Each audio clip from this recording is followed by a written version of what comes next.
Tidak tahu kenapa, Dania ingin mencium pipi Saga dan dia melakukannya, membuat Saga terkejut. Ya, laki-laki itu masih terkejut dan merasa senang sekali kalau Dania menunjukkan perasaan tanpa diminta olehnya. Jaga dirimu nanti, paham?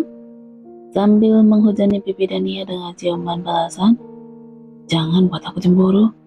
Maksud dari perkataan Saga adalah, jangan sampai kau melihat orang lain selain aku. Tapi mana Dania pahami itu? Dia hanya asal mengiyakan aja. Han, kau tidak membuat kegiatan ekstrim untuk agenda di luar kan? Setelah Dania berhasil menghentikan hujan ciuman dengan tangannya, Saga mendongak dan bertanya pada Han. Tidak, Tuan Muda? Memang mau se-ekstrim apa juga? Apa Nona mau minta memanjat tebing atau berburu hiu? Gumam Han. Hening, hanya terdengar gumaman sebelum Saga bicara lagi. Kalau Dania tiba-tiba hamil bagaimana ya? Pertanyaan yang ditunjukkan untuk Han. Padahal mana tahu sekretarisnya perihal beginian.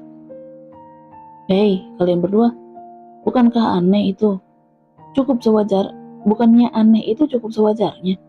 Kalian tahu tidak? Aku yang jadi bahan pembicaraan kalian. Aku di sini duduk dengan mata terbuka.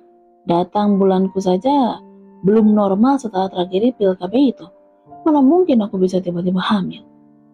Benar juga ya. Bagaimana kalau tidak usah ada kegiatan di luar ruangan? Hanya mengikuti kemauan tuannya aja. Tidak berpikir panjang. Yang penting Saka senang dan nyaman. Motonya dalam perjalanan hidup selama beberapa tahun ini. Sudah gila ya kalian? Sayang, hamil itu kan butuh proses. Perempuan itu nggak bisa tiba-tiba hamil atau tiba-tiba melahirkan. Semua butuh waktu. Aduh, bagaimana menjelaskannya ini? Dan dia bingung. Aku kan baru dari dokter dan belum ada indikasi hamil kan? Ayolah sadar. Aku saja belum datang bulan dengan normal dan lancar lagi. Seperti saat aku belum minum pil KB. Dari mana kamu tahu? Memang kamu udah pernah hamil? Penjelasan Dania malah membuat Saga gusar. Jadi, aku bukan yang pertama buat kamu? Ya Tuhan, siapa yang akan percaya kalau pertanyaan itu diucapkan Tuan Saga? Kenapa dalam hal beginian dia bodoh sekali sih?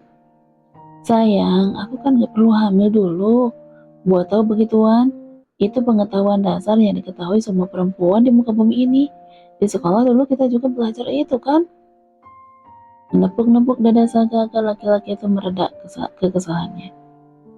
Aku tidak pernah belajar begituan di sekolah. Menjawab, entah kenapa ada yang terasa ketir dalam kalimatnya. Bohong. Dan ia membalas cepat. Tuan muda tidak sekolah umum, Nona. Jadi tuan muda memang tidak mendapat pelajaran atau sekolah seperti yang Nona jalani. Terdengar suara Han dari belakang, dan ia menatap suaminya. Seperti apa ya kehidupan Tuan Saga waktu muda? Jadi, berapa lama hamil itu? Membiarkan rasa penasaran dan naruh yang tiba-tiba berseliweran di kepala Dania. Masa muda Saga, bagaimana dia tumbuh? Apa dia dari dulu sudah arogan seperti ini? 9 bulan lebih 10 hari pada umumnya sayang. Dania tersentak saat mendengar Saga berteriak karena tidak percaya dengan penjelasannya. Hei, kau mau membohongiku? Kenapa lama sekali? Kegilaan apa ini? Kenapa sampai butuh waktu selama itu? Pikir Saga tidak percaya. Han, kau dengar itu? Nia, kamu sedang mempermainkanku kan? Protes keras. Tidak mungkin hamil butuh selama itu, pikirnya. Tidak sayang, memang begitu. Kenapa sih suamiku ini? Apa tidak apa-apa kalau kamu hamil sama itu? Saga menyentuh perut Tania. Apa tidak akan melelahkan? Membayangkannya saja kenapa aku jadi takut ya? Ya ampun, laki-laki ini benar-benar Tuan Saga bukan sih? Han, cari tahu semua informasi seputar kehamilan. Akhirnya karena digerogoti penasaran, keluar perintah tidak masuk akal. Sayang, buat apa? Membayangkan sekretarisan berkutat dengan mesin pencarian dan kata kunci kehamilan, dan ia udah merasa lucu sekaligus kasihan. Baik Tuan Muda, hal gila apa lagi yang sedang kalian bahas ini? Kenapa membahas kehamilan sampai merepotkanku begini? Gumam Han. Lagi-lagi Han mendapatkan pekerjaan tidak masuk akal di luar semua tumpukan pekerjaannya di antar negara. Benar, tidak apa-apa kalau kamu harus hamil sama itu. Laki-laki masih dihantui khawatir. Saga memeluk tubuh Dania erat. Sayang, memang seperti itu. Hamil dan memiliki anak juga impian semua wanita. Jangan khawatir, kalau Tuhan memberiku kesempatan untuk hamil, aku akan menjalaninya dengan bahagia. Walaupun perjuangan menjadi ibu yang dimulai dari kehamilan bukan urusan yang gampang, ada banyak drama baik di fase pertama, kedua, atau ketiga. Bahkan Dania pun pernah membaca ada ibu hamil yang harus istirahat total dan tidak melakukan pekerjaan apapun untuk menjaga kehamilannya. Setiap ibu berjuang dengan caranya sendiri-sendiri di dalam proses kehamilan. Tapi itu memang impian setiap wanita jika sudah menikah, kan? Sayang, hamil itu memang tidak mudah, tapi wanita yang udah menikah pasti merindukan itu. Ibu juga mengalaminya saat melahirkanmu. Menyentuh pipi Saga. Ibu juga berjuang dalam proses kehamilan dan melahirkanmu. Ada yang menyentuh hati Saga saat mendengarnya. Membayangkan bagaimana ibu dulu berjuang saat mengandungnya. Apa ibu juga melakukannya? 9 bulan 10 hari seperti katamu? Katanya pelan membayangkan wajah ibu. Iya sayang, jadi kalau kamu marah atau kesal pada ibu, tetap jagalah hubungan kalian. Jangan marah kepadanya. Lagi-lagi membelai dada Saga pelan. Dan ia tahu bagaimana sayangnya suaminya pada keluarganya. Ibu dan kedua adiknya adalah sebagian dari nyawa yang dia lindungi dalam perjalanan hidupnya. Dan ia mendengar banyak cerita heroisme yang dilebih-lebihkan Jen dan Sophie mengenai kakak mereka. Iya, aku tahu. Untuk sejenak hanya hembusan napas keduanya yang terdengar. Sama-sama menyelami pikiran dengan wajah ibu mereka masing-masing. Dan ia tenggelam dalam kenangan, sedangkan Saga mengulang film-film ketegangan yang beberapa kali terjadi dengan ibunya. Dia menarik napas yang berat. Belum ada informasi pendaratan, sepertinya penerbangan ini masih akan makan waktu. Setelah tercipta kebisuan cukup lama, Saga menarik tangannya menyentuh leher Dania. Nia, kau tidak mau menyentuhku? Katanya dengan gelak sambil menggoyangkan telinga Dania. Apa? Refleks Dania menutup mulut Saga dengan tangannya, supaya laki-laki itu tidak meneruskan kalimatnya. Saga menggoyangkan kepalanya agar Dania menjatuhkan dekapan tangannya. Sudah aku bilang, kau boleh menyentuhku dimanapun. Setelah berhasil melepaskan tangan Dania dari mulutnya. Terima kasih sayang, aku terharu sekali. Tapi tidak, terima kasih untuk saat ini ya. Aku tidak mau menyentuhmu. Apalagi di belakang kita ada orang yang bahkan tidak pernah menutup mata dan telinganya itu. Ayolah, kenapa malu-malu begitu? Tidak ingat kelakuanmu tadi pagi menggodaku. Apa? Mereka selalu membuat polusi udara saat bersama, apalagi bagi hati yang sendiri. Sementara itu Han di belakang mereka hanya berpaling menatap jendela, lalu memejamkan mata.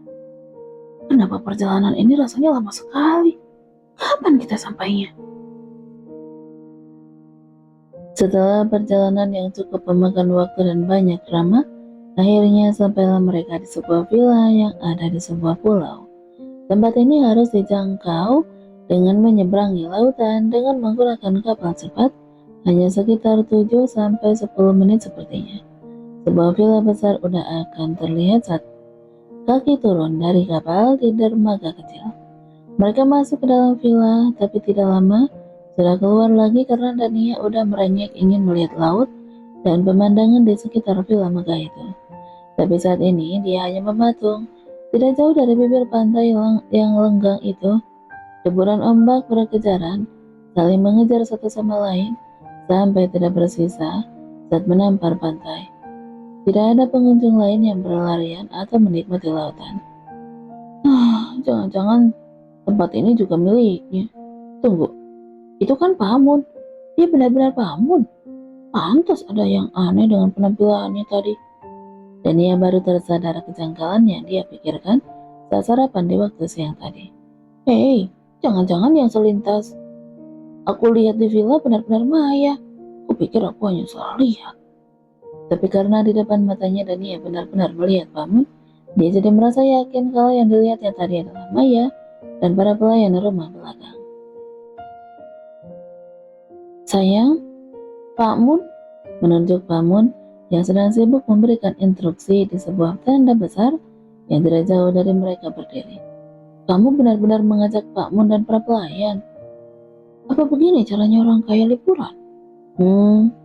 Saga memeluk pinggang Dania dari belakang, lalu menjatuhkan kepala di bahu Dania.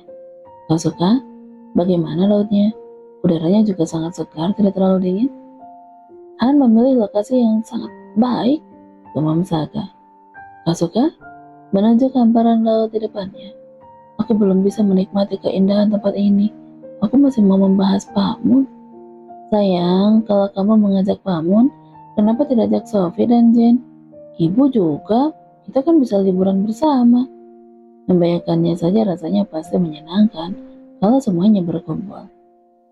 Jangan-jangan mereka udah sampai duluan ya? Di mana mereka? Menebak sambil mencari-cari kejutan selanjutnya yang mungkin disiapkan Saga secara tidak terduga. Tidak, mereka tidak ikut. Langsung buyar semua hayalan tentang kejutan di kepala Dania. Kenapa? Kamu aja diajak?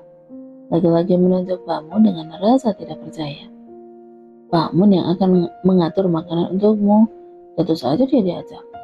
Saga menarik ujung rambut Dania menciumnya. Kau lupa, kita kan sedang bulan madu sekarang. Kalau Jen dan Sophie di sini pasti hanya mengganggu. Mereka pasti akan mendominasimu sepanjang hari. Membayangkannya saja sudah kesal. Apalagi kalau sampai kedua adiknya benar-benar ada di sini. Apa-apaan alasan tidak masuk akal itu? Saga menarik tangan Dania agar duduk di sebuah kursi kayu panjang yang udah ada bantalan busa empuknya. Ini bulan madu kita. Kalau sampai kau malah asik bermain sendiri, habis kau nanti. Sudah bicara sambil menempelkan tubuh. Masih berbisik juga di telinga Dania. Kenapa tahu yang kupikirkan sih? Aku kan ingin bersenang-senang seperti itu sepuasku di lautan nanti. Dan pasti akan jauh lebih menyenangkan kalau ada teman perempuan juga. Dania akhirnya mulai beralih memandang lautan. Dia berdiri. Saga segera menyusul di sampingnya memeluk pinggang istrinya. Sayang, ini di mana? Kota XX. Benarkah? Ini pertamanya kalinya aku kesini? Masih merasa tidak percaya. Ini adalah tempat wisata populer kedua di negara ini. Kalau menyebut tentang pantai, laut dan keindahan yang selalu beriringan dengan kedua tempat itu, tempat yang mungkin tidak pernah masuk dalam rencana liburan Dania, karena besarnya biaya perjalanan yang harus dikeluarkan. Banyak hal luar biasa yang hanya bisa didapat Dania setelah dia menikah dengan Saga. Sesuatu yang selama ini tidak terbayangkan dalam hidupnya, karena rencana dalam hidupnya hanyalah sederhana. Hidup mandiri dengan penghasilan jualan online, tidak tergantung pada keluarga dalam hal finansial. Hanya sesederhana itu impian Dania, mengumpulkan uang dan sesekali menikmatinya berlibur. Tapi bukan liburan semacam ini. Sayang, siapa itu? Mereka udah duduk bersandar karena Saga mulai malas terpapar sinar matahari. Dia memilih duduk sambil bersandar di bantalan yang nyaman. Sementara Dania bersandar di tubuhnya dengan kaki menyentuh pasir putih bersih. Menjawab tidak antusias. Itu perempuan yang berjalan di samping sekretarisan. Mereka udah duduk di sana. Dania menunjuk dua pasangan itu.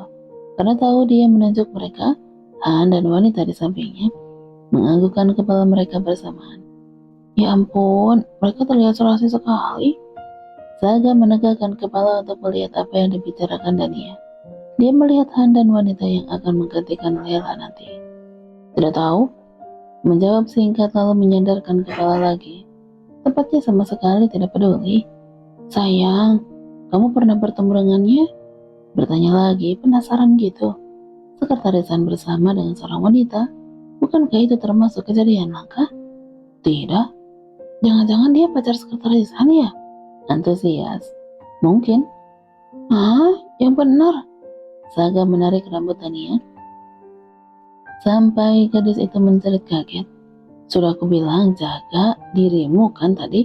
Jangan membuatku cemburu. Aku kan tidak melakukan apapun. Dengan wajah polos yang menjawab. Dania melihat sosok gadis di sebelahan. Terlihat benar-benar keren. Rambut ikal bergelombangnya diikat ke atas. Seperti yang biasa dia lakukan saat di ruko. Tapi dia tetap terlihat rapi. Setelan pakaian yang dia kenakan juga style yang dia pakai kalau dia sedang tidak bersama Saga. Sayang, rambutnya mirip denganku ya, tapi dia terlihat keren dengan gaya begitu. Menggoyangkan tubuh Saga supaya antusias dan tertarik dengan apa yang sedang dibicarakannya. Siapa? Gadis itu yang di samping sekretarisan, rambutnya sama sepertiku. Saga menegakkan kepala lagi dan memperhatikan. Dia tidak menyadari kalau Dania tidak mengatakannya. Kalau menarik rambut Dania dan mencium ujungnya. Rambut jelekmu ini satu-satunya yang paling cantik. Apaan sih maksudnya? Udah bilang rambut jelek, tapi bilang yang paling cantik. Tapi hampir sama kan, lihatlah. Dania meraih ujung rambutnya dan menunjukkan di depan mata Saga, lalu menunjuk rambut gadis itu. Tidak mirip sama sekali. Tidak peduli, karena dia pun sama sekali tidak menyadari. Jangan-jangan itu memang pacar sekretarisan. Wah, menarik sekali.